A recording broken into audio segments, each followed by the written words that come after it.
Кейде кейбір адамдар жәннаттың барына сенбейтіндер бар әрине. Әкесінің белінде жатқан балаға анаңның құрсағына барасың, сонда мынандай жақсырақ болады десе, оны көрген жоқ, ол сенбейді. Анасының ішінде жатқан балаға айтса, мына жарық дүниеге шығасың, керемет нәрсе, тау бар, өзен бар, көл бар десе, оны сенбейді, өйткені көрген жоқ. Ал мынау дүниеде өмір сүріп жатқан адамдарға айтса, жәннат деген бір керемет жай бар десе, біреулер бір как будто ертек естіп отырған сияқты сенбейтіндер бар да. Бірақ енді бұл ішіндегі өлеңдер, қазір өлең оқып берейін деп отырмын, жәннатқа барсақ деген. Сол енді көбінесе осы аят хадистен алынған нәрсе ғой, өздеріңізге таныс, соны айтайын деп отырмын. Жәннатқа барсақ, бәріміз құрдас боламыз. Сағынып тұрар бір-бірін шын дос боламыз. Шаттықтан бар жұрт мақтадай қалпайтын болады. Қан өмір сүрсе де еш адам жалықпайтын болады. Күйбең тірлікпен күйік өтіп торықпайтын болады. Ит тістеп жылан шағады деп қорықпайтын болады. Жалақы қашан тиет деп зарықпайтын болады. Жұмыстан қысқарып қалам деп қамықпайтын болады. Өсем деп онда ешкімге пара бермейсің. Жермен үй сұрап әкімге бара бермейсің. Кигеніміз жібек, ыдысымыз алтыннан болады. Ыстық суықсыз, ауа райы салқыннан болады. Ләззаттан балқып, бақыттан балбырайтын боламыз. Көркіміз күнде нұрланып, албырайтын боламыз. О жақта бүгін көргенің ертең болмайды. Бұл жақта ешкім ондағыдай көркем болмайды. Жақпайтын тамақ жеп онда ішің ауырмайды. Халуадан асап жесең де тісің ауырмайды. Мың жүзім дәмі бір-біріне ұқсамайтын болады. Мезетіп адамдар бір-бірін қыстамайтын болады. Жанұяның ойлап жағдайын жасып жүрмейсің. Қарызданып қалып біреуге қашып жүрмейсің. Ондағы өмір ешқандай сынақ болмайды. Не істедің, неге өйттің деп сұрақ қалмайды.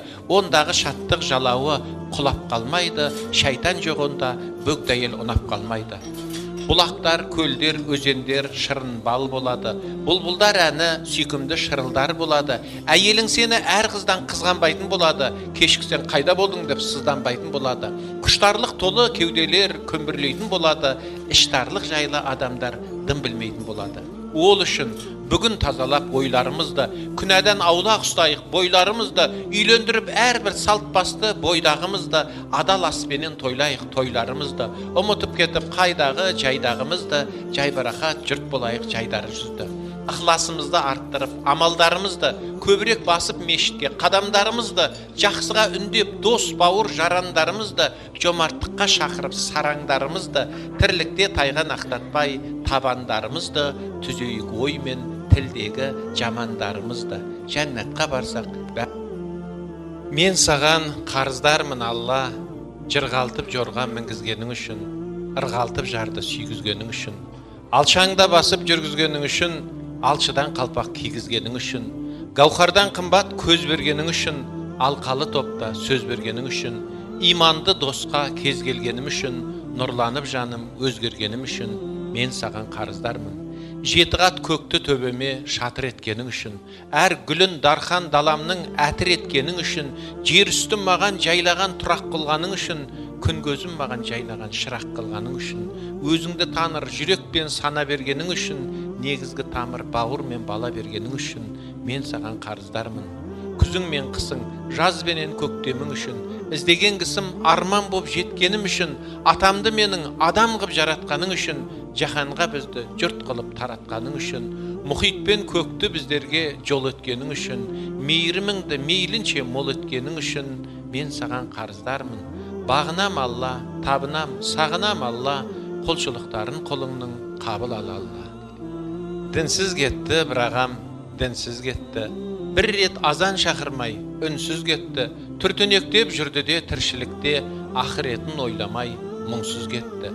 Бәлкім көшпес көңілден, көзден кетті. Жұрт айтқан жылы жұмсақ сөзбен кетті. Атақ абырой, мал мүлік жинап еді. Бәрі қалып, қос құлаш бөзбен кетті. Жаяу кетті, көлігім мінбей кетті, медалінің бірінде ілмей кетті, мүңкір нәңкір қоятын үш сұрақтың ең болмаса біреуін білмей кетті. Алтын басын Аллаға имей кетті, шариғаттың шарттарын сүймей кетті, тым болмаса жұмада Раббысы үшін жай намазға маңдайы тимей кетті. Бұйрығына Тәңірдің көнбей кетті, көрден соңғы өмірге сенбей кетті, көкірегінен Дарвин мен Ленин жаққан атеистік алауы сөнбей кетті. Күліп келген күнәдан қашпай кетті, молда айтқан сөзге құлақ аспай кетті, қос дүниелік бақытпен қауыштырар Kur'an-ı Kerim paragın aşpay getdi. Jürегine siňirmey, iman nurun, igiliksiz gylymdan jigan bilim terisinde terk etken